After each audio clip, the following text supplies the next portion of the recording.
For 3 years, he was the sniper in the watchtower. He knew every landmine location, every patrol schedule, every blind spot in the DMZ's defenses. What North Korean military intelligence never anticipated was that this elite border guard would use that classified knowledge to do the impossible defect with his 8-month-old son. Kim Tae-jun's escape wasn't just a border crossing. It was a 27-hour tactical operation through 2 million landmines executed by the one person who knew exactly where they were buried. This is an exclusive first-person account of the defection North Korea tried to erase from existence. For more exclusive testimonies that reveal what's really happening inside North Korea, subscribe and become part of our investigative community. I was holding my 8-month-old son as we crossed a minefield for 27 hours. Every step could have been our last. The demilitarized zone between North and South Korea, the most dangerous 4 kilometers on Earth. 2 million landmines, watchtowers every 500 meters, snipers positioned on both sides. Nobody crosses the DMZ and survives. That's what everyone thinks. Crossing the DMZ is suicide. And they're right, for most people. But I wasn't most people. For 3 years, I was one of those snipers. I guarded that border.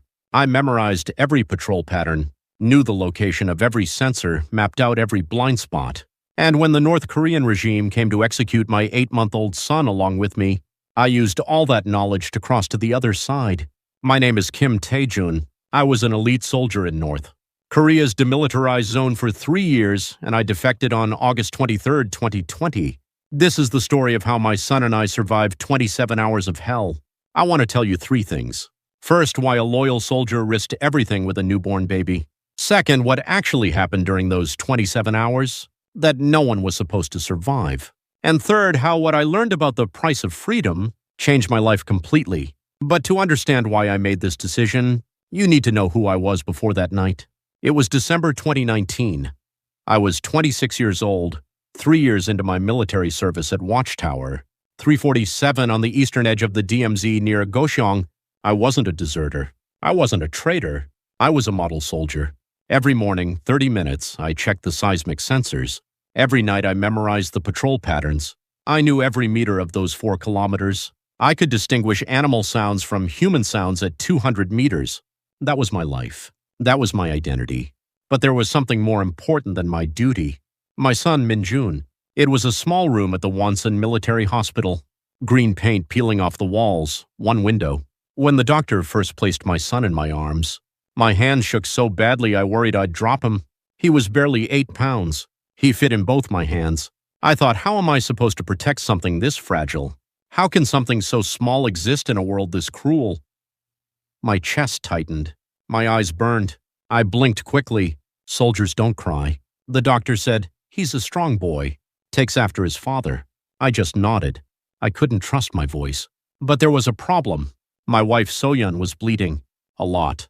The doctor said she needed a blood transfusion. But the hospital didn't have enough blood. We'd have to wait. Other injured soldiers came first. It would just be a few hours, they said. Soyeon couldn't wait. 6 hours after giving birth to our son, Soyeon closed her eyes and never opened them again. She was 24. So in one day I became a father and a widower. Just me and Min-jun. In North Korea, a soldier with a motherless baby was a problem. No daycare, no paternity leave. Only duty. For 8 months I walked a tightrope. Night patrols, 3 hours of sleep, caring for Min-jun during the day. My comrades helped when they could. They shared food, held the baby when I pulled shifts. But I knew this couldn't last forever. In August 2020, something changed. Food rations started shrinking. Cut. In half. Min-jun was growing. He needed more formula, more food. And there wasn't any. 2 in the morning, the supply depot was dark except for my flashlight beam. I opened a box of formula. Took out 2 cans. Just 2. Hid them inside my jacket. I thought, this isn't wrong. My son needs to eat. The state won't miss 2 cans. Just 2. My palms were sweating. My heart pounded so hard I worried someone would hear it. I kept repeating to myself for Min-jun. For Min-jun. But someone saw me. Lieutenant Park. He'd been following me. Said he'd been finding discrepancies in the inventory for weeks. That I was a thief, a traitor to the state. I said, my son is hungry. I only took 2. I'll return them. He cut me off. Your son, that's the problem. You're putting your family before the state. That's betrayal. And then he said something that froze me. In North Korea, traitors are punished for 3 generations. That includes your son. For those who don't know, North Korea has something called collective punishment. When you commit a crime against the state, you're not the only one punished. Your entire family is punished. Your parents, your siblings, your children. 3 generations sent to labor camps or executed. Min-jun was 8 months old. He couldn't walk, couldn't talk. But to the state, he was guilty, just for being my son. That night, with Min-jun sleeping on my chest in my bed, I had to make a decision. The barracks at 3 in the morning, everyone asleep except me. I stared at the ceiling, counted the cracks, 47. I'd counted them thousands of times before. Thoughts spun in my head. If I turn myself in, we both die. If I run and fail, we both die. If I run and succeed, maybe we live. Maybe. My hand trembled as I stroked Min-jun's head. I could feel his warm breath against my chest. So small, so innocent, I whispered. Min-jun, this isn't your fault. It's not your fault you were born in the wrong place. Not your fault you were born to the wrong father. And I decided I wouldn't let the state kill my son because of my mistake. If we were going to die, we'd die fighting for freedom. I had 48 hours before the official arrest. 48 hours to plan the impossible. But there was a problem. I knew the DMZ, but I'd never tried to cross a minefield while carrying an 8-month-old baby.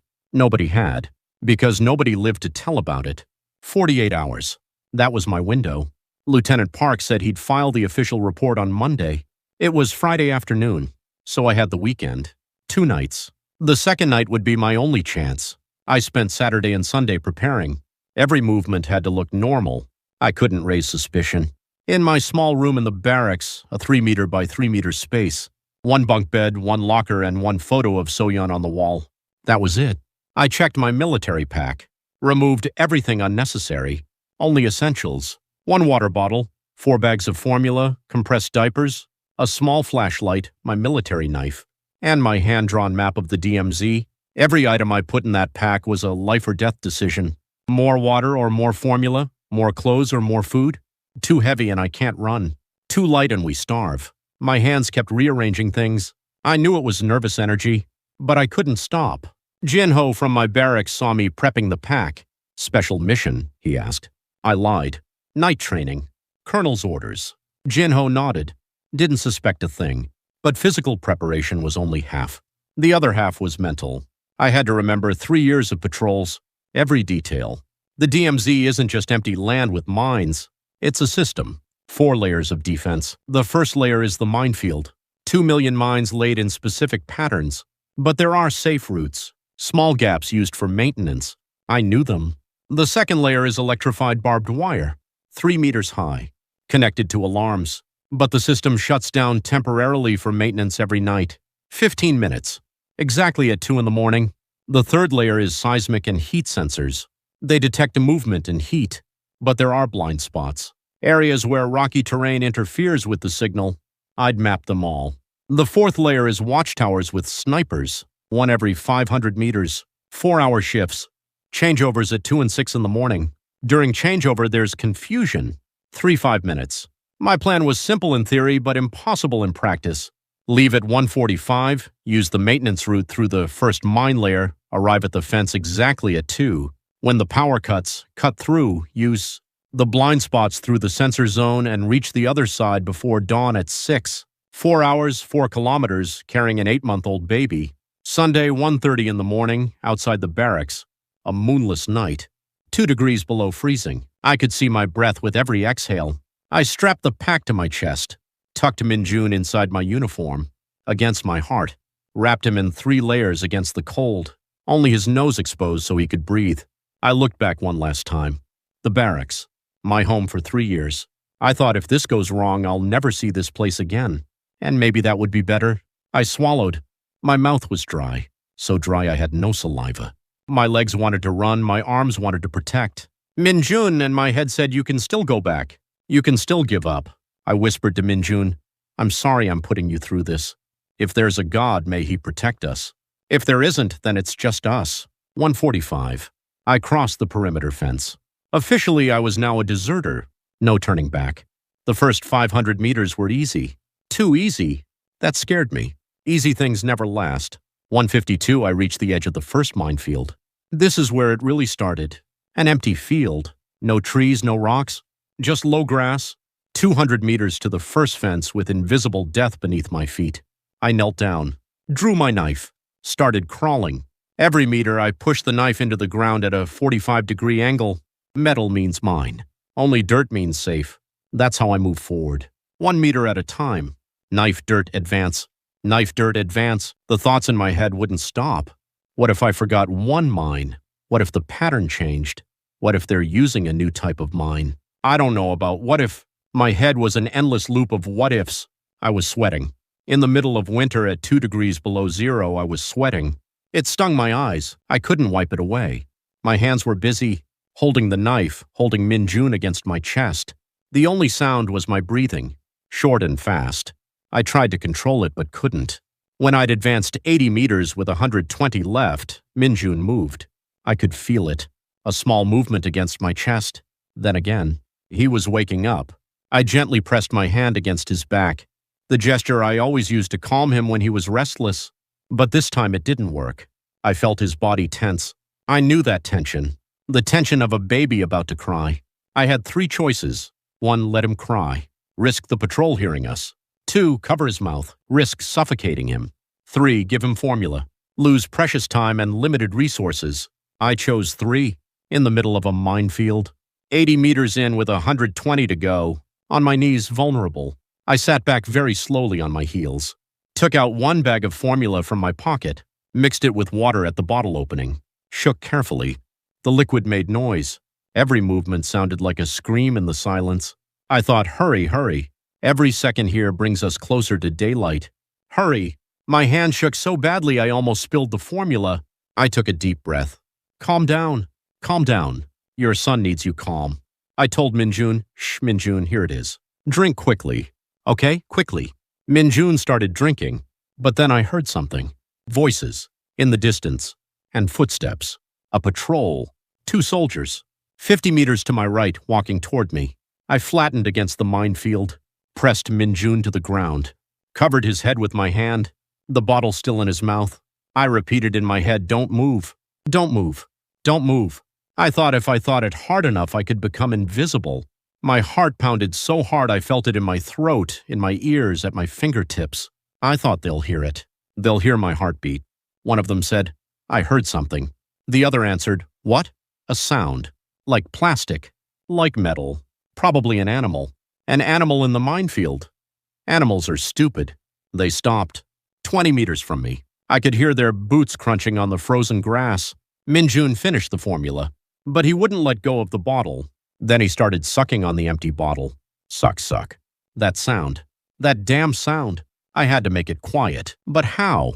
Take the bottle and he'll cry.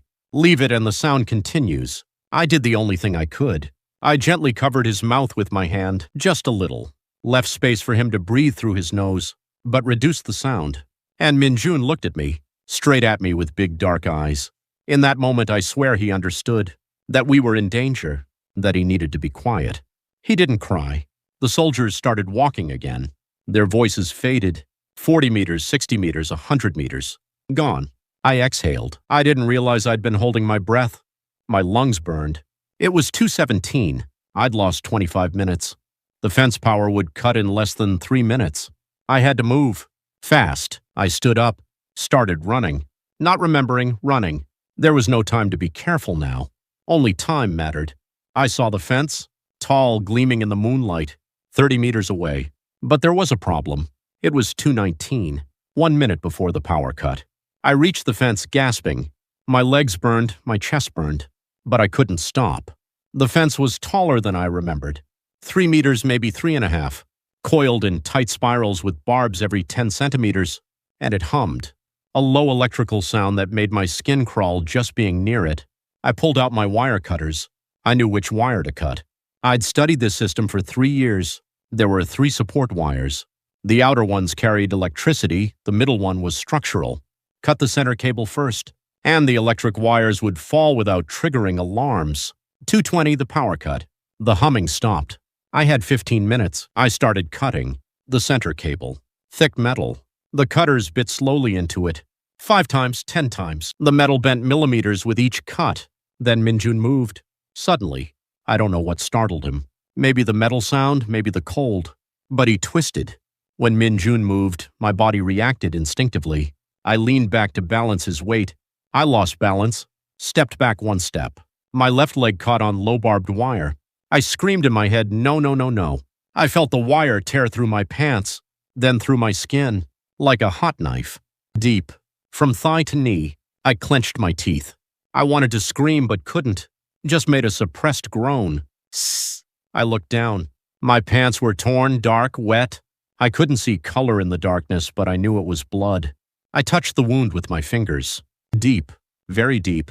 My fingers went into the open flesh. Nausea hit me. My vision darkened briefly. I staggered.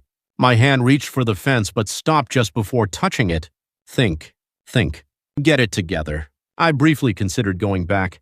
The wound was serious, bleeding heavily. I had no proper bandages, and I still had 3 kilometers to go. But I looked at Minjun, asleep on my chest, completely unaware of the terror surrounding him. I couldn't go back. 2:24 beside the fence, 6 minutes before the power came back on. I took off my undershirt, tore it with my teeth into strips, wrapped my thigh as tight as I could stand. I saw stars of pain, but the pressure stopped some of the bleeding. I went back to the cable, finished cutting. The cable snapped. The electric wires on both sides went slack. I created a gap, small, barely enough to crawl through. 2:28. I pushed the pack through first. Then I crawled, on my belly, dragging myself. The wound scraped against the ground, sand and pebbles into the open flesh. I screamed only inside, don't scream. Don't scream. Don't scream. I got through. 2:30. I was on the other side of the fence. But something was wrong. I looked down at my leg. The shirt I'd used as a bandage was completely soaked, dark red, almost black. I was losing too much blood, and I realized something else. Drops were falling from my torn pants. I was leaving a trail, a blood trail. If a patrol came through here in the next few hours, they'd track me. 2:35, I checked my situation.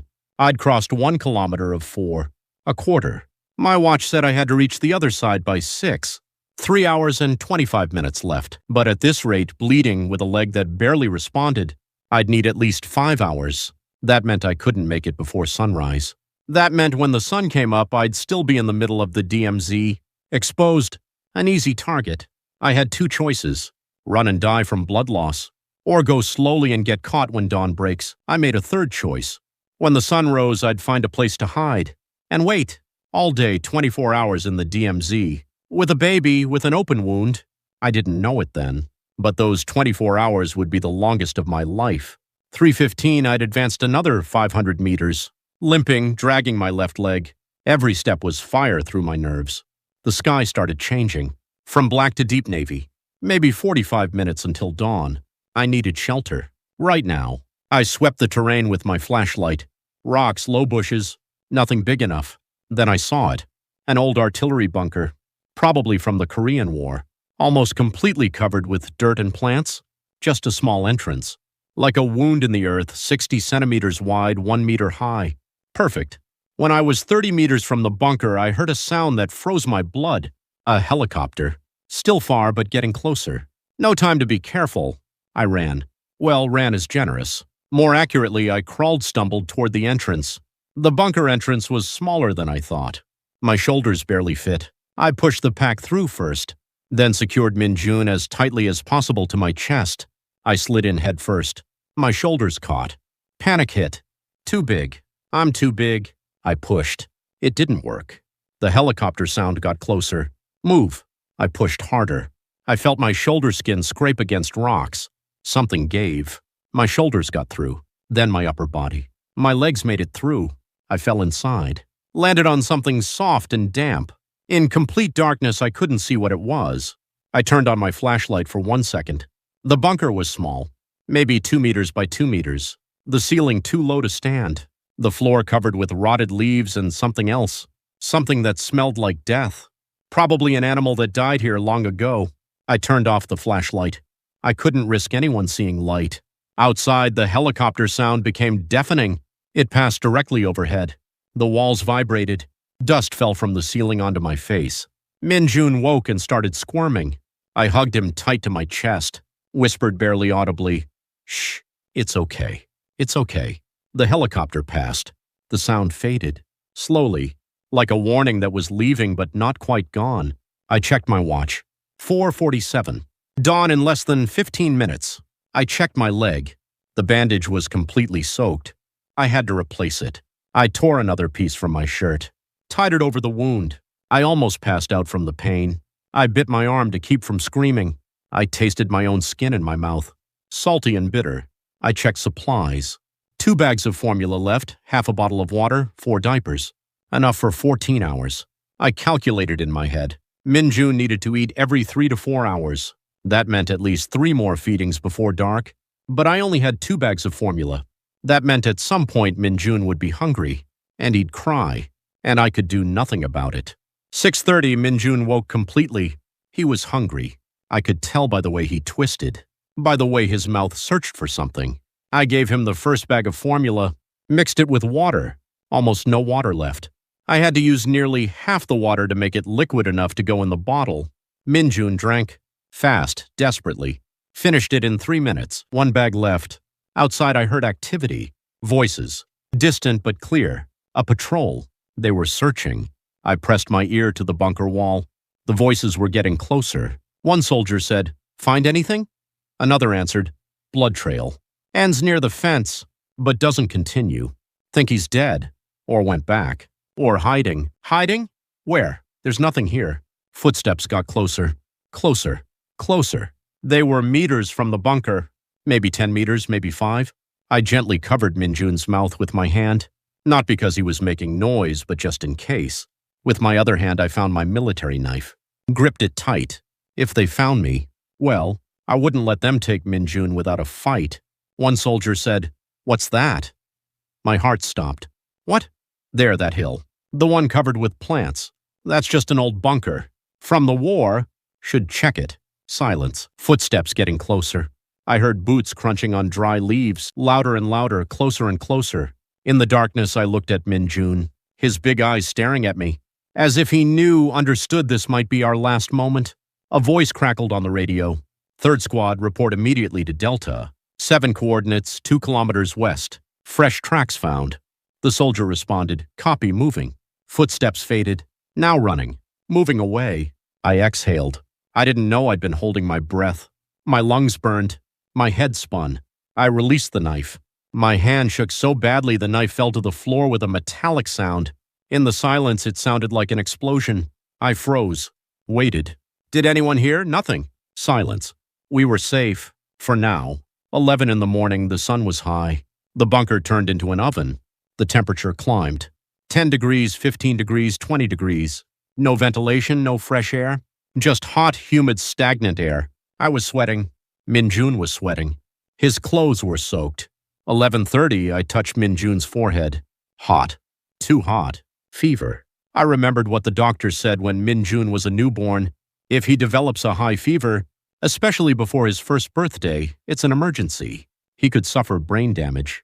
But here, in the bunker, in the middle of the DMZ, there was no doctor, no hospital. Just me. I stripped Min-jun's clothes down to just his diaper. I wet my hands with the remaining water, rubbed water on his forehead, his chest, his arms, to lower the temperature. The water evaporated almost instantly in the hot air. I ran out of water. I did something I swore I'd never do. I used my saliva. Spit into my hand. Rubbed my saliva on his skin. It was all I had. My vision blurred. I realized I was crying. Silent tears ran down my cheeks. Fell onto Min-jun's chest, mixing with sweat and saliva. I whispered, "I'm sorry. I'm so sorry. This is all my fault. All my fault." Min-jun looked at me. Despite the fever, despite sweating and suffering, he looked at me with those eyes. Eyes that seemed to say, "Dad, I trust you." That trust was heavier than anything I'd ever carried in my life. 12:30, the fever started coming down. Just a little. Maybe the water and saliva helped. Or maybe it was luck. Or maybe something bigger than me. It didn't matter. It was coming down. 3 in the afternoon, Min-jun started squirming again. I recognized the signs. Hunger. I had 1 bag of formula left. But if I gave it now, there'd be nothing for tonight. And I still needed at least 7 more hours before I could move. Feed him now? Risk him crying from hunger later, or make him wait and risk him crying now? I decided to wait. I tried to distract him. I told him stories, whispered barely audibly, about his mother, how we met, how she laughed, how she sang. I sang to him. A North Korean lullaby my mother sang to me when I was little, almost soundlessly in an extremely low voice. Sleep, sleep, our baby sleeps so well. It worked, for a while. Minjun calmed down, looked at me while I sang, as if the vibration of my voice alone was enough. But it only lasted 30 minutes. 3:45, Minjun started crying, softly at first, then louder, louder. I panicked. If he cried too loud, the patrol would hear.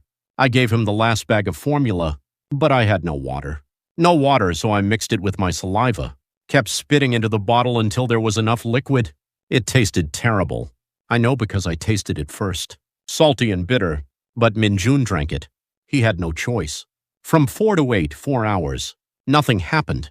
Just silence and darkness and pain. My leg throbbed. I could feel infection spreading, hot and pulsing. Minjun slept, finally, exhausted from the heat and hunger, and I just waited. During those hours, I thought about a lot of things. I thought about Soyeon, that she would have handled this better than me. I thought about my childhood. I thought about my mother. I never told her I loved her. I thought about what would happen if I died here. If Minjun and I just disappeared. Who would find us? Who would remember us? I thought about the other side. South Korea. Freedom. What would it feel like? Would all this be worth it? 7:30 in the evening, the sun started setting. The temperature dropped. Finally, I knew in 30 minutes it would be dark enough to move. I checked my leg. The wound had gotten worse. Swollen, red, hot to the touch. Definitely infected. But I had no choice. I had to move. I had to finish this. I checked Minjun. Asleep, breathing normal, fever low. I checked supplies. No food, no water, no clean bandages. I checked my knife. Sharp and ready. I checked my resolve. 14 hours in that bunker. 14 hours, that felt like 14 days. But we'd done it. We'd survived. Now only one thing remained. The most dangerous part. The last 2.5 kilometers. At night, injured with no resources, heading straight for the most densely monitored watchtowers in the entire DMZ. 8 in the evening, complete darkness. It was time. I crawled toward the bunker entrance, stuck my head out, scanned the area with dark-adapted eyes. Nothing. Silence. I came out. Every muscle in my body screamed. My leg barely responded. But it didn't matter. Not now. Only 2.5 kilometers stood between us and freedom. What I didn't know was that those 2.5 kilometers would be the most terrifying. Because the final section of the DMZ is where all defenses concentrate. All the snipers, all the towers. It's where most defectors die. With freedom just meters away. 8:05, outside the bunker for the first time in 14 hours. My leg barely held me. My left leg was pure fire. Every time I put weight on it, my vision darkened. I looked ahead. In the distance, I saw lights. The watchtowers. A line of yellow lights against the black sky. Like stars on the ground, beautiful and deadly. 2.5 kilometers. Between me and those lights. Between me and freedom. My watch said I had 10 hours until the next dawn, until 6. Under normal circumstances, 2.5 kilometers is a 30-minute walk. But with a broken leg in hostile terrain, avoiding patrols, I calculated 4 or 5 hours. Plenty of time. But then I realized something I hadn't considered. This was the final zone. Maximum surveillance. Towers 500 meters apart. Searchlights sweeping the area every 45 seconds. Snipers had night vision. This wasn't a crossing. It was a kill zone. I started moving. Not walking, crawling. On my knees when necessary. Rock to rock, bush to bush. I secured Minjun as tightly as possible to my chest. Covered him with my jacket. Only his nose exposed. If a searchlight swept us, with luck we'd look like one person. The searchlights moved in patterns. I watched carefully for 5 minutes from behind a large rock. Tower 1 sweeps left to right. 20 seconds, 25-second pause, repeat. Tower 2 sweeps right to left. 20 seconds, 25-second pause, repeat. Tower 3 sweeps in circles. 30 seconds, 15-second pause, repeat. There were windows. Small 15, 20-second windows. Times when no searchlight covered a certain area. That was my path. I waited. I counted. Tower 1 sweeps. Pause. Tower 2 sweeps. Pause. Now. I ran. Well, limped ran. 30 meters. To the next bush.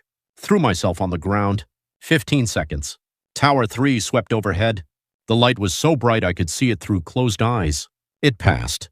This continued for an hour. Wait, count, run, hide, repeat. 30 meters, 50 meters, 40 meters, 60 meters. Every sprint was torture. My legs screamed, my body screamed. But my mind shouted louder, keep going, keep going, keep going. 9:15, halfway through the first section, I heard something else. Not a helicopter, not searchlights, footsteps. On the ground. Close. I froze. Completely still. Didn't even breathe. 2 soldiers. Walking. 20 meters to my left. I heard their conversation. One soldier said, "Think he's still alive?" The other answered, "The deserter from section 347, no, probably bled out. Or stepped on a mine. We found blood near here 6 hours ago." Right. 6 hours ago. If he didn't die, he's dying somewhere. They passed. 15 meters from me. Close enough I could smell cigarette smoke on their uniforms. They didn't see me. I kept moving. Now slower, more carefully, I reached the end of the first section. 1.5 kilometers to go. But now I was entering the worst section, where towers were denser, where searchlights overlapped, where there were no windows. 9:30 I stopped. Observed. 3 towers' searchlights overlapped. There was no window in the darkness. Every inch of terrain was constantly lit. There was no way to pass unseen. I waited. 10 minutes, 20 minutes, 30 minutes. Nothing changed. The pattern was perfect. No gaps. Then I remembered something. Something I'd learned in training. Searchlights have a blind spot directly beneath the tower. A shadow cone about 10 meters in diameter. If I could reach the tower base, I could use that shadow to advance. But that meant running straight at the tower. Toward the sniper. Toward the most dangerous place. It was insane. It was my only option. 10:45 I chose Tower 2. It was closer. 200 meters. I waited for the searchlight to sweep. When the light passed me and continued right, I ran. I don't know how I did it. Where I got the energy. Maybe it was adrenaline. Maybe pure desperation. Maybe survival instinct was stronger than pain. I ran. My left leg barely touched the ground. I was essentially running on one leg. Min-Jun bounced against my chest. My vision was a tunnel. I only saw the tower. Only the tower. 50 meters, 100 meters, 150 meters. Then I heard shouting. "Stop! Identify yourself!" A soldier in the tower. He'd seen me. I didn't stop. I couldn't stop. Stop and they'd shoot. I kept running. Last warning. Stop or I'll shoot. I heard the first gunshot. A sharp crack tearing through the night. Dirt exploded to my right. 2 meters away. Second shot. Left. 1 meter. Third shot. Something hot passed by my ear. So close I felt the air move. So close I heard the whistle. My left ear started burning. I touched it with my hand. Blood. A bullet had grazed my ear. But I was still alive. 20 meters, 10 meters, 5 meters. I threw myself on the ground. Rolled. Fell into the tower shadow. The gunfire stopped. I was directly beneath them. They couldn't lower the guns at an angle sharp enough to shoot straight down. I was safe. For now. I heard voices above. In the tower. Panic and confusion. Where is he? I don't know. He disappeared. He's right below us. Call for support. Response team en route. ETA 5 minutes. 5 minutes. I had 5 minutes before ground soldiers arrived. I looked ahead. From the tower base I saw a line. A white line drawn on the ground. A line marking the border. 1 kilometer. Just 1 kilometer. But it was completely lit. No shadows, no cover. I had no time to wait. No time to plan. I had to run. Straight. In full light. With snipers on both sides aiming at me. From the north because I was a deserter. From the south because they didn't know who I was. I looked at Min-Jun. Asleep. Unaware of the gunfire, the danger, the death surrounding us. And I thought if I'm going to die, let me die running toward freedom, not hiding in darkness. 11 at night I stood up, stepped out of the shadow. Instantly every searchlight found me. It was like being on a stage. Blinding light pouring from every direction. There he is there. I ran. With every ounce of energy I had left, my leg wasn't a leg anymore. Just a chunk of meat I was dragging. But I kept running. Min-Jun woke. From the noise and light and movement. He started crying. But his crying was lost in the chaos. Lost in the shouting, in the gunfire. Gunfire came from behind. The North Korean towers. They opened fire. Machine guns. Not just rifles. Machine guns. The ground around me exploded. Small explosions of dust and rock, like rain, like deadly hail, and from ahead, too, the South Korean towers. "Stop! Identify yourself!" I didn't stop. I shouted while running, "Defector! Defector!" But my voice was lost in the noise. I saw flashes. The South Korean towers were shooting. No, no, no, we're on the same side. We're on the same side. But they didn't know. To them, I was just an unidentified target running toward their border. 500 meters left. Now I could see the white line. Clearly, really. So close. My body went into autopilot. I no longer felt pain, no longer felt fear. Just emptiness. An emptiness filled with pure determination. 400 meters. Something hit my right shoulder. Not a bullet. Shrapnel. An exploded rock from the gunfire. Embedded in my skin. I kept running. 300 meters. Minjun cried. Screamed. I'd never heard him scream like that. A scream of pure terror, I whispered while running. Almost there. Almost there, son. Almost there. 200 meters. And it happened. Something hit my backpack. A hard impact. Like someone hit my back with a hammer. I staggered. Almost fell. A bullet. A bullet went through the backpack. Centimeters from Minjun's head. Something broke inside me. Not panic. Not fear. Rage. I screamed. A primal scream. A scream I didn't know I could make. And I ran faster. 100 meters. To the line. The North Korean gunfire intensified. They knew I was escaping. For them it was now or never. 50 meters. The South Korean gunfire stopped. Maybe they realized. Maybe they heard my Korean shouting. Maybe they saw Minjun. 25 meters. I wasn't running anymore. I was being pulled forward by pure will. Every step was pure will. 10 meters. 5 meters, 3 meters, 1 meter. 11:14, I crossed the line. My foot touched South Korean soil. In that moment, my leg gave up, just stopped working. I fell, face first into the ground. Minjun was clutched tight to my chest. My body protected him from the fall. I lay on the ground, couldn't move. Physically impossible. But I was conscious.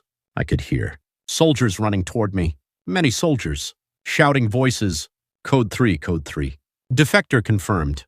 Armed check. Call medic.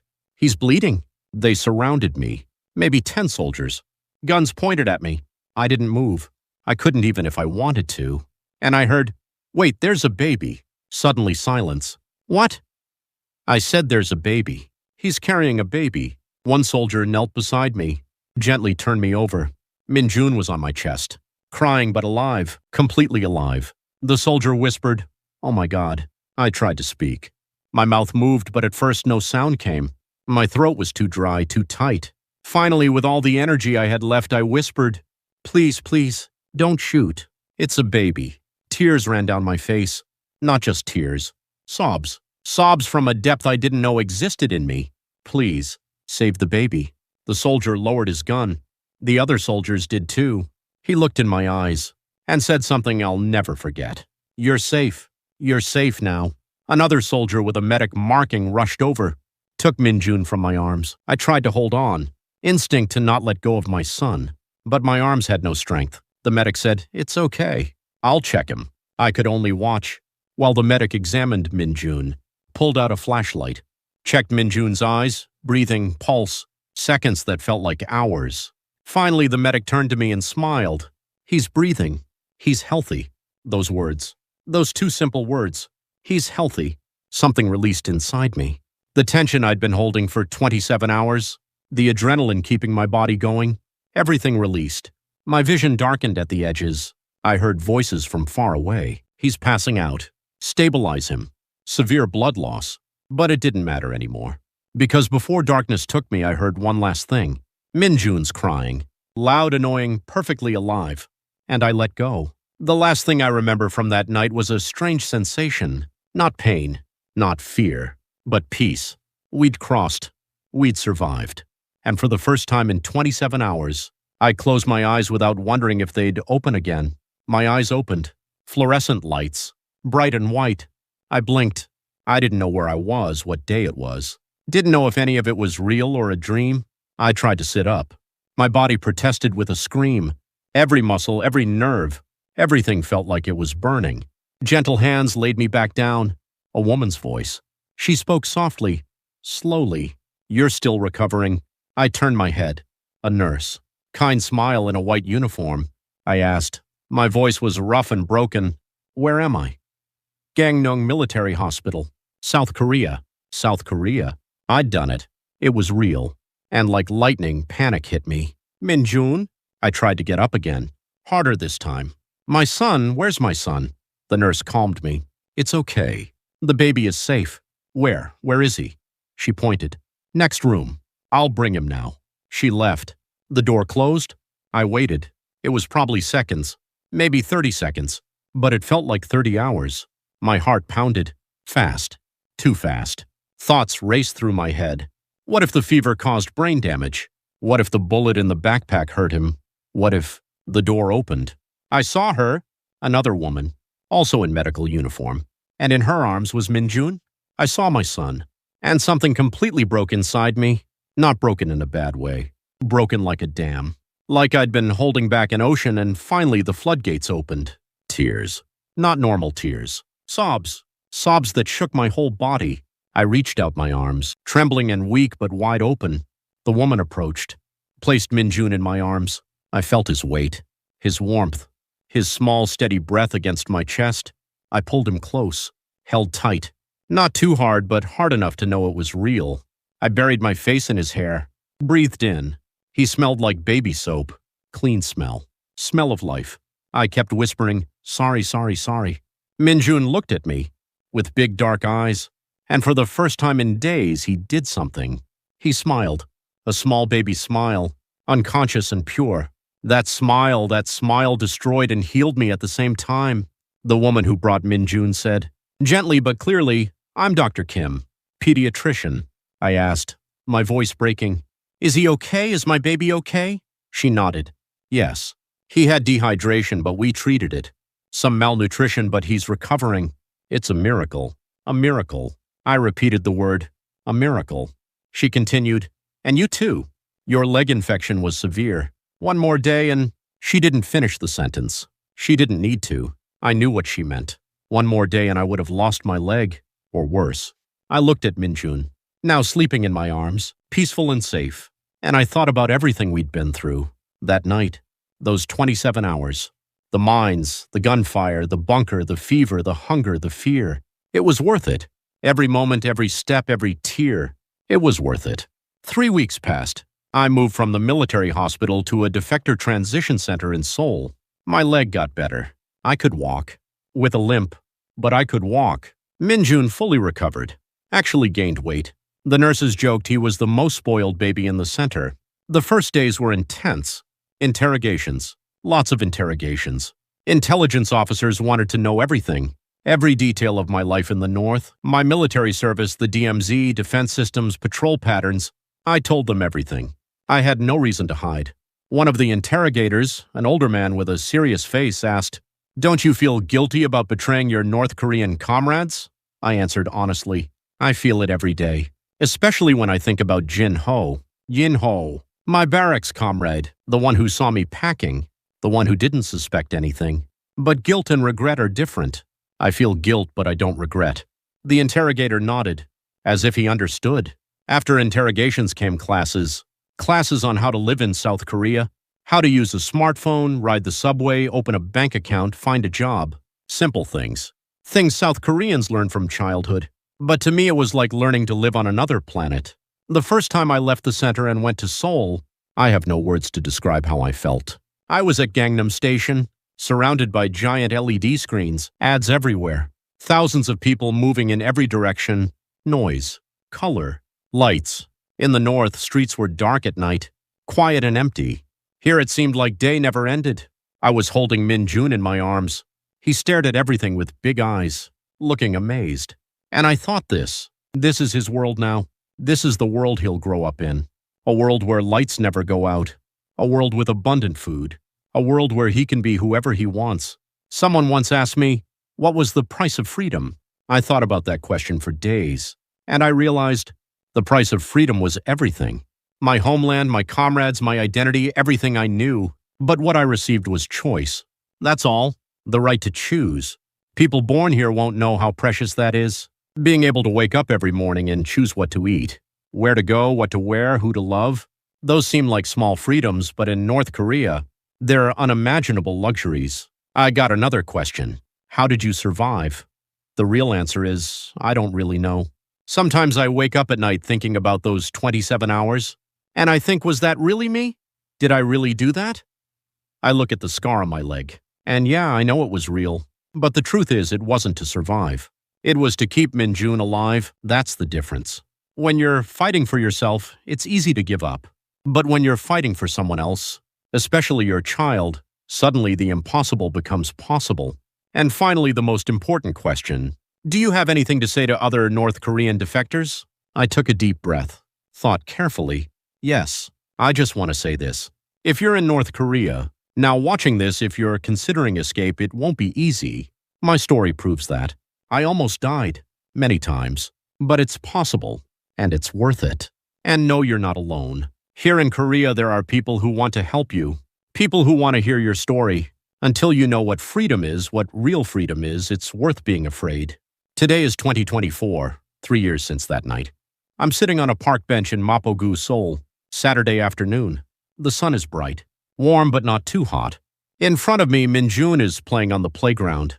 He's 4 now, running, laughing, shouting with other kids. His South Korean speech is still a bit awkward, mixed accent. Other kids laugh sometimes, but he doesn't care. He keeps playing. Watching him, I think about everything we went through. That night, those 27 hours, I still have nightmares sometimes. Wake up sweating, see searchlight beams, hear gunfire. My leg still hurts when it rains. I limp when I'm tired. But then I look at Minjun, running freely, laughing without fear, choosing what to do, who to play with. And every scar, every nightmare, every moment of pain, it's worth it. Sometimes people ask me, if you could do it again, would you do the same? And I always give the same answer. 1,000 times, 10,000 times. Minjun runs to me. Dad, Dad! He shows me a drawing he made with chalk on the ground. A rainbow. All the colors mixed. Pretty? I pick him up. Beautiful. Very beautiful. He looks at me with those same big eyes. The eyes that looked at me in the bunker. In the minefield. In the South Korean soldier's arms. And he asks, Dad, are you happy? I smile. A real smile. A deep smile. Yes, very happy. Because for the first time in my life, that word has meaning.